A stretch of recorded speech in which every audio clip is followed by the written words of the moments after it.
நாமக்கல் மாவட்டம் குமாரபாளையத்தில் நிலமுகவர் சங்கத்தில் சேவை செய்தவர்களுக்கு பாராட்டு விழா நடைபெற்றது. குமாரபாளையம் தாலுகா நிலமுகவர்கள் நல முன்னேற்ற சங்கம் சார்பில் சேவை செய்தவர்களுக்கு பாராட்டு விழா சங்க தலைவர் சின்னசாமி தலைமையில் நடைபெற்றது. சங்கம் சார்பில் நடந்த கண் சிகிச்சை முகாம், இரத்த தான முகாம், அதிக மதிப்பெண்கள் பெற்ற மாணவ மாணவியர்களுக்கு பரிசளிப்பு விழா, கோடை வெப்பத்தை தணிக்கும் வகையில் 60 நாட்களுக்கும் மேலாக நீர்மோர் வழங்கியது என்பது உள்ளிட்ட பல சமூக சேவை பணிகள் செய்யப்பட்டன. இதில் பங்கேற்று சேவை செய்தவர்கள், நிதியுதவி செய்தவர்களுக்கு நினைவு பரிசு வழங்கப்பட்டது. இனிவரும் காலத்தில் மேலும் அதிக சேவைகள் செய்திட தீர்மானம் நிறைவேற்றப்பட்டது.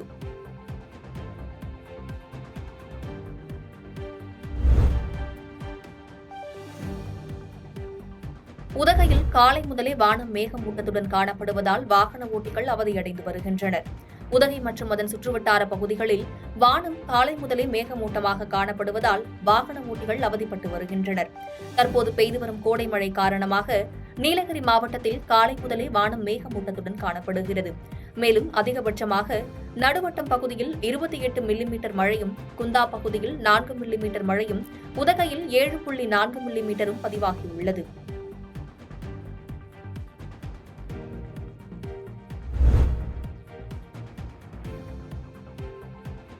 மணல்மேல்குடி அருகே கடலில் மீன்பிடித்துக் கொண்டிருந்தபோது மின்னல் தாக்கி மீனவர் காயமடைந்துள்ள நிலையில் படகு சேதமடைந்துள்ளது.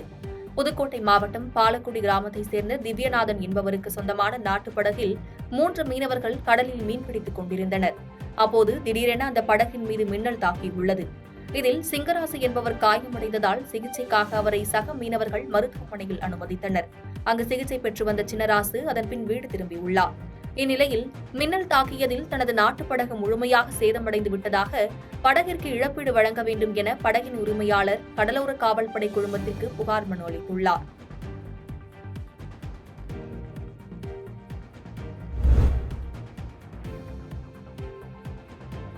பரமத்திவேலூர் அருகே உள்ள கபிலர்மலை மற்றும் அதன் சுற்றுவட்டார பகுதிகளில் காற்றுடன் பலத்த மழை பெய்ததால் விவசாயிகள் மகிழ்ச்சியடைந்துள்ளனர்.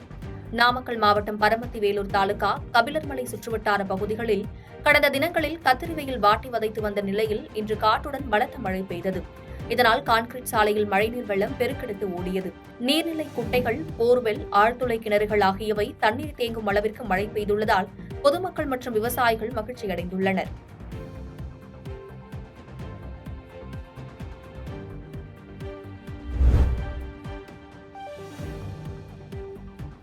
ஈரோட்டில் குன்றக்குறவன் சமுதாய மக்களை பழங்குடியினர் பட்டியலில் பரிந்துரை செய்ய தமிழக அரசுக்கு கோரிக்கை வைத்துள்ளனர்.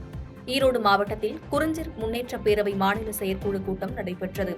பேரவையின் மாநில துணைத் தலைவர் தலைமையில் நடைபெற்ற இச்செயற்குழு கூட்டத்தில் தமிழ்குடி குன்றக்குறவன் சமுதாய மக்களை பழங்குடியினர் பட்டியலில் பரிந்துரை செய்ய வேண்டும், குன்றக்குறவன் சமுதாய மக்களுக்கு பிரதிநிதித்துவம் வழங்கிட வேண்டும், தமிழகத்தின் பிரசித்தி பெற்ற முருகன் கோவில்களில் மலைக்குறவன் சமுதாய நபர்களை அறங்காவலர்களாக நியமிக்க வேண்டும் உள்ளிட்ட பல்வேறு தீர்மானங்கள் நிறைவேற்றப்பட்டன. இச்செயற்குழு கூட்டத்தில் மாநில தலைவர், மாநில பொதுச் செயலாளர் உள்ளிட்ட மாவட்ட நிர்வாகிகள் பலர் கலந்து கொண்டனர். பாதகம் செய்பவரை கண்டால் நாம் பயங்கொள்ளலாகாது பாப்பா, மோதி மிதித்து விடு பாப்பா, அவர் முகத்தில் உமிழ்ந்து விடு பாப்பா. அண்மை செய்திகளை உடனுக்குடன் தெரிந்து கொள்ள இணைந்திருங்கள் இயம்நாடு தொலைக்காட்சியுடன்.